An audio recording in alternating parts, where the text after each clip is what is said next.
आप देख रहे हैं अल्फा डिफेंस हिंदी में आपका स्वागत है।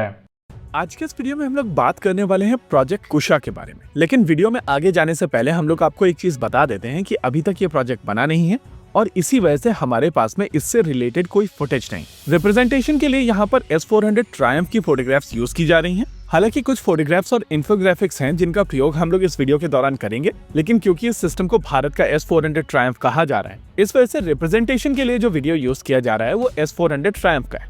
सबसे पहले मेन न्यूज समझते हैं। Defence secretary R K. Singh media से बात कर रहे थे और डेफसेक की तरफ से अपनी कॉन्वर्सेशन के दौरान बताया गया है कि कुशा का इनिशियल ट्रायल हो चुका है।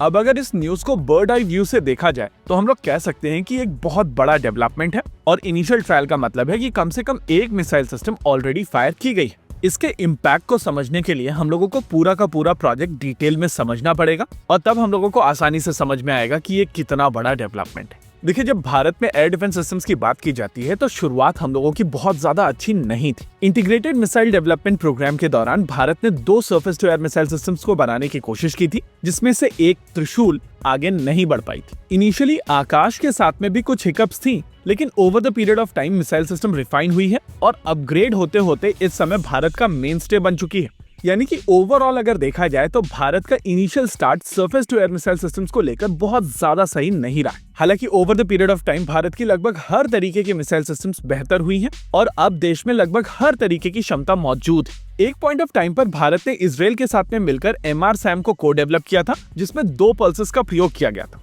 MR-SAM या कहें बराक 8 भारतीय नौसेना का मेन स्टे है और बाकी दोनों सिस्टर सर्विसेज भी इस मिसाइल सिस्टम का प्रयोग करती हैं। इस समय DRDO की तरफ से इसी कैटेगरी की आकाश NG भी बना ली गई है, लेकिन इससे ऊपर की स्पेक्ट्रम को एड्रेस करने के लिए जो surface to air missile system बनाई जा रही है उसको नाम दिया गया था इनिशियली XR-SAM, यानी कि extended range surface to air missile system. हालांकि इनिशियल प्लान के हिसाब से यहाँ पर 2 surface to air missile systems बनाई जानी थी, जिनकी मैक्सिमम रेंज लगभग 250 किलोमीटर की होने वाली थी। हालांकि over the period of time Bharat में मिसाइल टेक्नोलॉजी बेहतर हुई है और कुछ समय पहले ही ये डिसाइड किया गया था कि इस सिस्टम में 3 अलग अलग तरीके के मिसाइल सिस्टम्स होंगे, जो अब इन टोटल 350 किलोमीटर की दूरी पर अपने टारगेट्स को मारने में सक्षम होंगी। इन इंटरसेप्टर्स की अगर बात की जाए तो इनके नाम होंगे M1, M2 और M3। माना जा रहा है कि M1 120 किलोमीटर तक की दूरी पर अपने टारगेट को मारने में सक्षम होगी। वहीं पर अगर M2 की बात की जाए तो ये लगभग 250 किलोमीटर की दूरी पर अपने टारगेट को मारने में सक्षम होगी। इनिशियली यही 2 मिसाइल सिस्टम्स बनाई जानी थी, लेकिन अब एक तीसरी मिसाइल सिस्टम बनाई जा रही है जिसका नाम है M3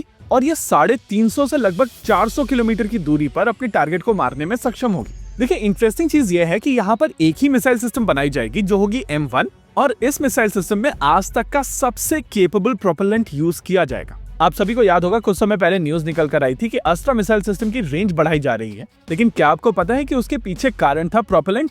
प्रोजेक्ट कुशा के दौरान जो प्रोपेलेंट डेवलप किया गया है वो ज्यादा बेहतर है और इसी वजह से कंपैरेटिवली छोटे फॉर्म फैक्टर के साथ में ये मिसाइल सिस्टम ज्यादा दूरी पर मार कर पाएगी। अच्छा, आप में से कुछ लोग कमेंट सेक्शन में पूछ रहे थे कि ये फॉर्म फैक्टर क्या होता है। ये बेसिकली एक इंजीनियरिंग टर्म है जो डायमेंशंस के बारे में बात करती है, यानी कि कोई चीज कितनी बड़ी या छोटी है। कम फॉर्म फैक्टर का मतलब है कॉम्पैक्ट सिस्टम।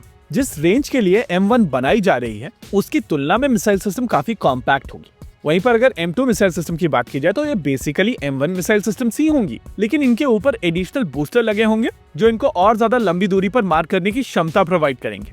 ऐसे में अगर M1 मिसाइल सिस्टम का सफल परीक्षण हो जाता है तो M2 और M3 में बहुत ज्यादा समय नहीं लगेगा। हालांकि यहाँ पर बात हो रही है इनिशियल ट्रायल्स की और आमतौर पर इनिशियल ट्रायल्स के दौरान काफी लिमिटेड ऑब्जेक्टिव्स के साथ में मिसाइल सिस्टम्स को टेस्ट किया जाता है। एनीवेज, इन नटशेल ये एक बहुत इंपॉर्टेंट डेवलपमेंट है और प्रोजेक्ट कुशा को लेकर भारत जितनी तेजी से आगे बढ़े वो पूरे भारत के लिए अच्छा है। इसी के साथ आज के इस वीडियो में रखते हैं केवल इतना ही। वीडियो को अंत तक देखने के लिए धन्यवाद। देखते रहिए अल्फा डिफेंस। जय हिंद।